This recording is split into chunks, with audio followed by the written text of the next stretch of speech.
Hello everyone and welcome to my channel, and today I'll be reading a multi-character listener by me.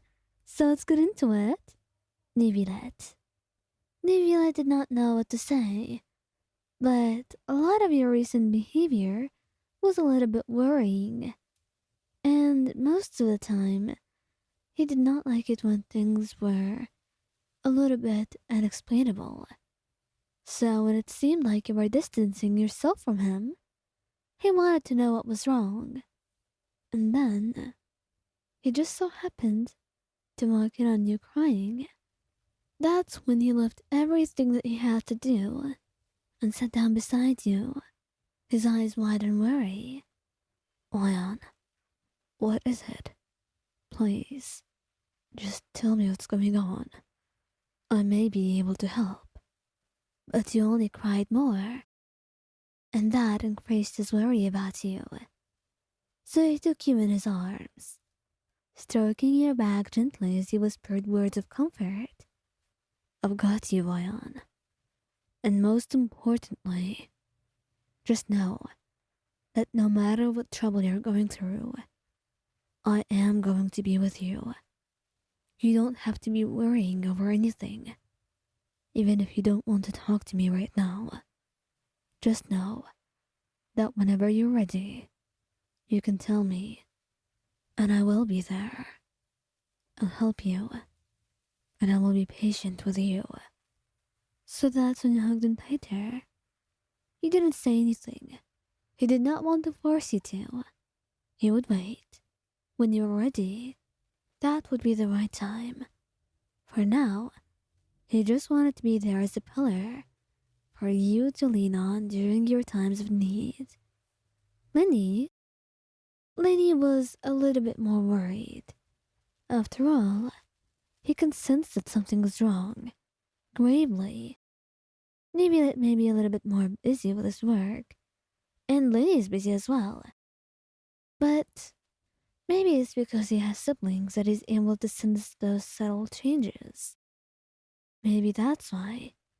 Or maybe because he has to interact with so many people on the daily, and keeping them happy and entertained is part of his job. So when he senses that you're not happy at all, these past few days, of course that's reason for him to worry about you. And that's why he tries to be a little bit more sneaky around asking you. But you tell him nothing. Until he happens to walk in on you crying, and he knows something's wrong. Something big. Oh, baby, come here. What's going on? Come on. You can tell me. There is nothing for you to worry about. He don't say anything. He's not mad at you, really. He does not expect an instant response. So he kisses your forehead and rocks you back and forth as he takes you in his arms. It's going to be alright, Leon. I don't know what's going on, and I won't until you tell me. But if you don't want to tell me, that's fine too. I just want to make sure you're okay. And whatever it is, please, don't feel scared to tell me. Don't hesitate. If you're worried about me being bad, then I need to tell you there's nothing to worry about. I'll be here for you, no matter what it is. He felt like he had to make it clear, just in case it wasn't.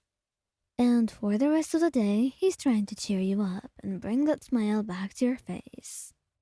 Xiao. Xiao can be a little bit, well, slow to catch on. But he doesn't mean it. He really tries his best. He wants to be good for you, but sometimes he doesn't catch on so easily. But eventually he does notice something's off.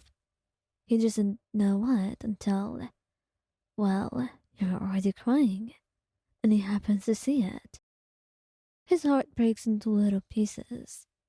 Seeing you, the love of his life, being so sad, it upsets him. Of course it does. And it makes him feel like he's failed to make you happy. So he does take you into his arms immediately and looks over at you, making sure you're not hurt first. He has no idea why his mind takes him to that at first, but that's what happens. And he kisses you. Sweet. Lion, please, tell me what's going on. I need to know. What's making you cry, darling? It's not really that important. I I don't need your concern or you worrying over me. But maybe I want to be worried over you. Have you thought about that? He tells you, and you do consider it for a moment, and it makes you sad how worried he is. And you know he'll worry more if you don't tell him, so you do in the end. And he comforts you. He doesn't go ahead to offer solutions. He knows that's not what you need at the moment. Right now, you just need to feel validated and loved. And that's what he's going to do until you're feeling all better. Venti? Venti doesn't happen to see you so upset so often. And lately you have not been talking so much. It began with little signs, but he caught on so easily. He didn't want to push it. So, he thought he should give you some space. But it seemed to have had a negative effect, because now you're crying. And he got worried. Why? Oh, darling, what's going on? Did you get in trouble with someone? Did someone bother you? He would ask you so many questions, but then he would just sigh softly when you answer none of them. He takes your hands in his and squeezes them. Leon, sorry, you don't have to tell me anything, but at the very least, if someone's bothering you or making you upset in any way, you need to tell me. That's all I ask. If it's something else, then you don't have to. I just want to make sure no one's hurting you or making my dear Ryan upset. And after that, he gives you a soft kiss on the cheek. He holds you gently and hums softly for you. He knows you're not ready to talk now, and he will never force you to. He just wants you to rest. He wants you to feel a little bit better by the end of this, because then he will feel like the good boyfriend that he should be to you, because that's the very least of what you deserve, and it's the very least of what he should give you. So he's going to be there until you're better, and it was going to be that way, always. No matter how many times you cry or how many times you complain, he will never get bored of you.